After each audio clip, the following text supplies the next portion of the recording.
ฉันเพียงลำพังฝนโปรยลงบนหน้าอกฉันโลกทั้งใบมืดดับแต่ฉันยังคิดถึงเธอจนมืดยิ่งกว่าคืนมรณะฝนในหัวใจฉันไหลลงสู่กลางอก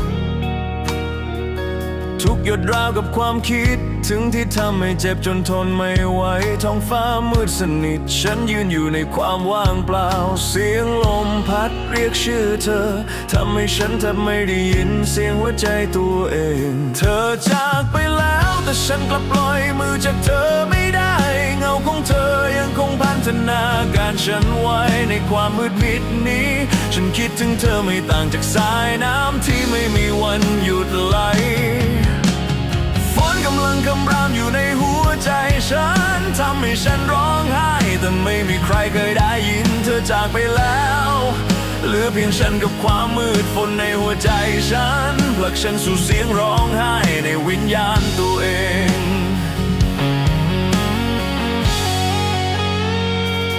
ทุกคืนฉันยืนรอให้สายฝนล้างความคิดถึงออกไป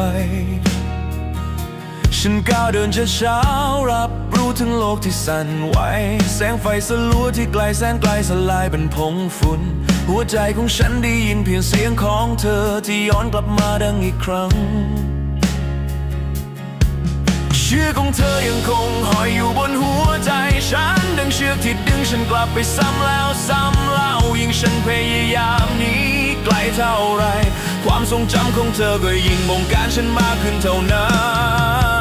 นฝนกลับมาร้องก้องในหัวฉันอีกครั้งทุกก้าวที่ฉันเดินราวกับถูกหล่อลวงสู่หุบเหวเสียงของเธอยังอบอวลอยู่ข้างหูฉันฝนในหัวใจฉันเป็นสิ่งที่ฉันไม่อาจหลีกหนีได้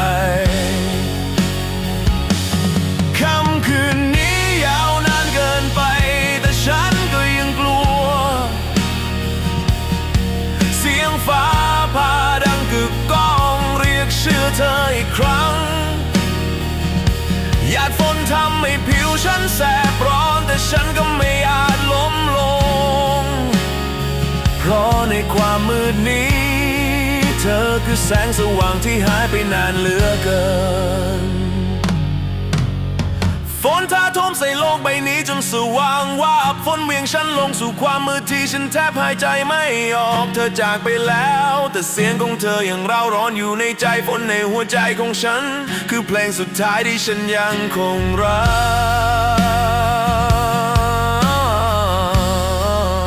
กฝนยังคงตกต่อไปฟ้ายังคงมืดมิด